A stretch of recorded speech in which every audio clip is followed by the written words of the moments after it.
Halo semua, kembali lagi bersama gua Dirgantara di Sudut Cerita. Apa sih Sudut Cerita? Sini gue ceritain.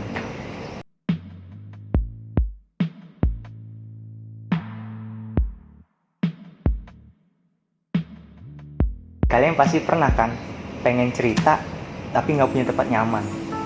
Pengen ngomong sendiri takut dikira nggak waras. Pasti capek kan dipendam terus. Nah, Sudut Cerita merupakan tempat kalian bisa bercerita senyaman mungkin. Pada episode kali ini kita akan membahas spesifik pada topik kehidupan kampus nih. Khususnya pada mahasiswa semester 6 yang sedang berada di fase menuju semester tua. Nah, kebetulan kita juga punya tamu yang cocok untuk episode kali ini. Silakan masuk, Mas. Apa kabar, Mas? Alhamdulillah sehat. Baik. Alhamdulillah sehat. Gimana kabarnya? Alhamdulillah baik. Bagus. Bagus. Oke. Ya boleh sebutkan nama dan perkenalan diri lah gitu lah. Oke. Nah, nama gua Pradipta Arya Bimita. Biasa panggil Ata. Gua dari jurusan Ilmu Hukum angkatan 2020 dan saat ini memasuki semester 6 yang akan jalan ke semester 7. Wih, udah semester tua nih ya. Ya, menuju lah. Iya, menuju Ya, OTW ya. lah. Oke. Lihat emang Masnya nih sangat menunjukkan mahasiswa semester tua nih ya dari tampangnya lah gitu, dari outfit, dari atributnya ya. Ya, banyak yang sering ngira gua dosen ya. Oh gitu, Iya. banyak yang ngira dosen gitu ya. Gitu. Oke. Karena kan gua ada brewokan jadi disangkanya kelihatan lebih tua gitu. Oh gitu. Misalnya Oke. Iya kan? Oke, untuk sekarang lagi sibuk apa nih, Mas? Saat ini lagi sibuk mengerjakan tugas makalah individu yang belum selesai. Oh, tugas makalah individu. Ya, harusnya Lumayan. makalah kan kelompok ya. Iya, ini lumayan berat nih ya. Ada 2 malah. Waduh, 2. Iya. Oke. Baik, kita langsung saja masuk kali ya ke sesi ceritanya nih. Oke, jadi gimana nih semester 6 sekarang? Membaik atau malah sebaliknya, Mas? Membaik. Kenapa tuh kira-kira? Jadi gini, kan gua nih angkatan 2020 ya. Di mana itu kan angkatan corona lah. Kita ngalamin apa sih? Masuk lu juga pasti. Iya, kan? angkatan corona. Angkatan corona 4 semester itu online semua. Jadi gua merasa jenuh kan. Jenuh banget itu. Semester 1 masih mending tuh. Oke. Masih mending. Nah, semester 2, 3, 4 itu mulai jenuh banget karena memang apa ya, pengen ketemu orang-orang aja gitu, kayak pengen ngerasain kuliah beneran itu loh, buat kuliah online gitu. Kalau kuliah online mah dosen nerangin apa, udah tinggal tidur aja. Gitu ya? Iya gitu. Kadang Ya, tidur tuh ya pas ya, itu ya, gitu. pas meeting gitu ya. Kayak lagi ini laptop, wah bosen udah tinggal tidur aja. Kalau kuliah offline kan nggak bisa, harus kita mau kamu perhatiin gitu. Iya. Dan suasananya lebih dapet pasti. Oh, kayak suasananya. gitu. Iya. Suasananya gitu kan. Ya. Kemudian hubungannya karena kan kita harus bertemu secara langsung, nggak bisa harus secara online. Oke, gitu. Udah pasti kayaknya angkatan corona pasti mengalami semua tuh yang kayak gitu tuh. Pasti Ya. itu. Pasti. Lalu untuk sejauh ini nih, tugas-tugasnya gimana nih? Ada gak sih yang ngebuat lu pusing banget? Ada tadi tugas tadi tuh buat makalah individu, 2 makalah, 1 jurnal. Satu jurnal. Individu juga. Itu dulu pusing tuh ya. Iya, itu individu juga tuh. Ada lagi yang buat pusing sebenarnya tuh terkait masalah ngatur keuangan, apalagi kan gua Ngatur anak keuangan. kosan. Iya, Itu bikin gua pusing juga tuh. Nah, Mas kan udah melewati 6 semester nih ya. Ya. Udah cukup lama dong ya. Kira-kira dari Masnya ada gak sih cerita unik yang bisa untuk diceritain nih? Oh, lama. Sebenarnya masih maba. Oh, masih ngapa tuh? Kenapa tuh bisa kayak gitu tuh? Kan baru 1 semester. Oh iya bener sih ya, Iya. baru ngerasain offline-nya Iya. 1 semester nih. Ya. Ada gak sih cerita unik gitu? Cerita unik di mana dulu? Di kehidupan kampus atau kosan gitu. Di kehidupan kampus sih sebenarnya nggak terlalu banyak ya, karena pertama gue kan angkatan corona kan, Iya. dimana kan masuk langsung jadi cutting. Oke. Jadi kayak ada sih tapi dikit, tapi lebih baik di kosan sih. Kosan. Gitu. Gimana tuh kalau di kosan tuh? Kalau di kosan tuh suasananya tuh bener-bener memang akrab banget gitu. Oke. Akrab. Kayak temen sekelas sendiri lah gitu. Kayak suasananya mengingatkan gue ketika gue masih remaja gitu. Dimana-mana kalau kan orang image kalau mahasiswa pasti kayak udah dewasa gitu. Ini mah enggak, masih kanak-kanakan. Masih kanak-kanakan. Iya, jadi lucu lah gitu. Ya. Tapi nggak lucu juga sebenarnya. Lucu tapi nggak 100%. Oh gitu. Iya. Oke. Kadang-kadang lucu tapi kadang-kadang nggak ada lucu juga. Oke. Unik tuh ya kayak. Iya, unik gitu. Kebanyakan berarti cerita uniknya tuh dari kosan tuh. Pasti anak-anak kosan pasti relate tuh ya. Ya relate. Oke. Tapi terkadang nggak semua kosan juga sih sebenarnya sih. Oke. Kenapa tuh? Kan juga ya katakanlah kalau kosan gua kan memang apa ya memang sama tetangga tuh saling kenal gitu loh, nggak ada yang nggak kenal gitu, semua pasti kenal gitu, saling ngobrol dan sebagainya, nggak mungkin nggak kenal gitu. Mungkin kalau kosan lain ya mungkin kalau teman-teman semua mungkin kebetulan ada yang kosannya memang yang sama tetangga nggak kenal gitu, kalau ngobrol cuma say hello aja gitu, ya cuma sebatas itu doang gitu, mungkin kurang basa-basi gitu. Kita tahu nih kalau kehidupan kampus itu udah banyak pasti ya, lika-likunya pasti banyak nih, dan juga ada tantangan nih ya. Kira-kira ada gak sih tantangan terbesar yang lu hadapi nih? Tantangan gua yang pertama mengatur keuangan. Ngatur keuangan. Ya kan? Mengatur keuangan. Masih ngerantau ya? Iya, merantau. Oke. Kosan, merantau. Dari mana? Dari Tangerang. Tangerang. Oh, jauh juga tuh ya. Iya, lumayan jauh lah. Lumayan jauh. Kayak kalau Oke. bolak-balik kan nggak bisa. Ya. Yang kedua, anak rantau, jauh dari orang tua kan gitu.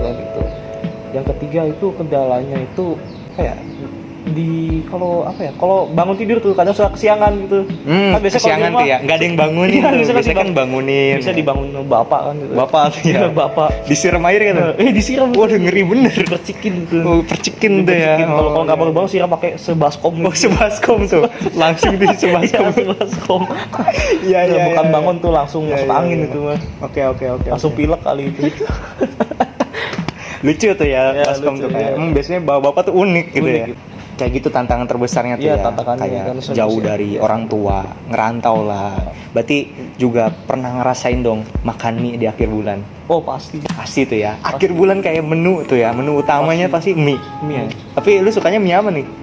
Ya Indomie biasa original. Mie goreng atau mie rebus? Mie goreng. Mie goreng. Ngomongin kehidupan kampus nih, pasti nggak jauh dari namanya manajemen waktu. Yes. Kira-kira manajemen waktu itu penting nggak sih buat lu?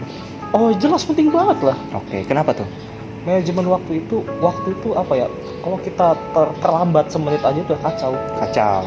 Misalnya katakanlah manajemen waktu, kalau misalnya lu mau bangun pagi jam 7 ya lu harus tidurnya awal gitu. Misal itu salah satu contohnya aja gitu. Itu salah satu contohnya gitu. Gitu sih, gitu aja sih. Oke. Berarti emang ada sebutan juga kan kayak waktu adalah uang gitu kali Iya ya? pastinya waktu adalah uang. Oke, Waktu sangat berharga soalnya. Sangat gitu. berharga tuh ya. Semenit pun itu harus berharga, bahkan sedetik pun berharga. Sedetik pun juga tuh ya. Berharga. Iya. Karena kita nggak bisa mengulang waktu juga kan, Betul, kecuali kalau betul. kita punya mesin waktu kali ya. Betul. Apalagi kalau kita punya portalnya Dr. Strange tuh. Waduh, Bisa dokter yang gini-gini tuh ya. Waduh, muter-muter dah. Oke. Nanti kita ketemu versi kita tuh yang Oke, dari bisa. lain tuh. Bisa. Masnya kayak penggemar Marvel nih. Sebenarnya saya dua-duanya sih Marvel dan DC. Oh, Marvel dan DC sih ya, biasa imbang tuh ya. DC. Kira-kira manajemen waktu lu kayak gimana sih? Spill dong. Manajemen waktu gue ya. Iya. Kalau di waktu kuliah, gue usahain itu kalau misalnya memang nggak penting-penting amat buat bergadang, gue nggak bergadang, tidur cukup, ya kan. Bangun pagi. Kalau kelasnya masuk pagi ya masuk pagi gitu. Manajemen waktu. Kalau ada tugas gue segera kerjakan gitu. Ya kan kalau pas liburan sih sebenarnya apa ya, cuma mengisi kegiatan kosan misalnya kayak nyuci baju, Nyuci itu ya, kayak bersih-bersih lah gitu ya. bersih kosan gitu kan, bersih kamar mandi gitu. Kamar mandi. Gitu. Penting tuh ya. Penting sekali karena kebersihan sebagian dari Iman. gitu. Pinter banget masnya. Oke, lanjut ya. Pasti tahu dong apa itu FOMO atau fear of missing out. Ya. Nah, lu pernah gak sih terjerumus dan gimana lu cara menanggapinya? Kalau terjerumus pernah, tapi untuk sekarang ya, untuk saat ini sebagai diri gue sekarang, gue sekarang udah nggak mau ikut-ikutan FOMO lagi sih. Oke. Karena menurut gue, ya ngapain sih ikut-ikutan kalau Ya nggak penting-penting sih. amat. Contohnya kayak waktu Coldplay itu kan, Ya, Coldplay rame tuh ya. heboh, Heboh pengen tuh. beli tiketnya gini gitu. Padahal belum tentu tahu lagunya tuh. Oh, tahu tuh Fix You. Iya, Fix You doang. Iya Fix You kan? apa lagi tuh? Kita, kalau lu taunya apa kalau Coldplay? Coldplay, gue sebenarnya penggemar Coldplay sih. Iya. Kayak banyak sih kayak In My Place, Scientist, Yellow. gitu. Yellow. Sebenarnya kayak Viva La Vida. gue pengen gitu ikut nih Coldplay. Masalahnya nggak punya duit. Nggak punya duit, gitu. Iya. Bisa sebenarnya kalau nerobos. Oh jangan. Itu terlarang gitu. Tidak boleh untuk dilakukan ya. Pernah tuh FOMO tapi enggak gitu ya. Tapi sekarang udah enggak. Udah enggak. Enggak. Oke. Dulu FOMO-nya tuh waktu gua masih remaja, masih SMP, SMA lah gitu. Karena kan emosi tidak stabil. Sekarang kan udah Kuliah berarti udah nggak FOMO nih. ya remaja akhir kan, bahkan apa dewasa awal udah bisa mengendalikan emosi dikit-dikit, jadi apa-apa nggak harus ikut-ikutan gitu, Oke, atau oke. FOMO lah bahasa Oke, zaman oke, sekarang oke, gitu. oke. Nah, nggak kerasa nih ya, udah semester tua nih, Hah? semester 6 kan. Ya. Kira-kira punya target apa nih untuk ke depan dan harapan lu apa aja sih kalau boleh tahu? Target utama gue, kalau target utama gue sebenarnya mencari relasi sebaik-banyaknya, mencari pengalaman sebaik-banyaknya. Itu cuma dua itu doang sih yang paling utama sebenarnya. Itu doang, kayak harapan lu apa?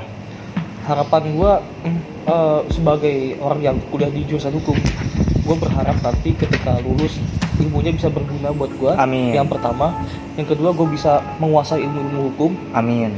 Yang ketiga, gue bisa bersikap jujur sesuai kode etik. Oke. Berarti kayak Kode etik yang berlaku. Iya. Karena kita tahu iya. sendiri lah, kita gak usah omongin lah kalau hukum gimana. Iya, ribet tuh ya. Iya gitu. Jadi gue pengen merubah stigma itu, berusaha merubah. Berarti lu salah satu orang yang emang ingin mengubah stigma anak hukum tuh Iya ya. itu. Yang udah lulus. Yang udah lulus, ya. Ya kan biasanya kalau ada hukum kan gitu tuh. Biasanya ya katakanlah si paling idealis lah gitu. Ada tuh yang idealis Si gitu paling ya. idealis, tapi kalau udah lulus nah idealisnya hilang udah. Oke. Banyak yang gitu. Berarti lu salah satu orang yang ingin idealis terus nih sampai Enggak, bukan idealis. apa? Realistis. Realistis. Oh bukan iya, idealis. bisa. Realistis. Kita nggak perlu idealis tapi realistis aja. Oke, mungkin itu saja cerita yang bisa disampaikan oleh Mas Pradipta. Terima kasih Mas Pradipta sudah menghadiri dan meluangkan waktu untuk bercerita di sudut cerita ini. Sama-sama. Terima kasih. Ini sangat informatif sekali ya, apalagi khususnya kepada mahasiswa semester tua nih, kayak pasti banyak dong cerita gitu kan. Apalagi dikit lagi menuju semester tua udah banyak magang, kan kayak mau skripsian juga, ya kan kayak udah pasti pusing banget tuh ya. Oke, mungkin itu saja untuk sudut cerita dan sampai jumpa di episode selanjutnya.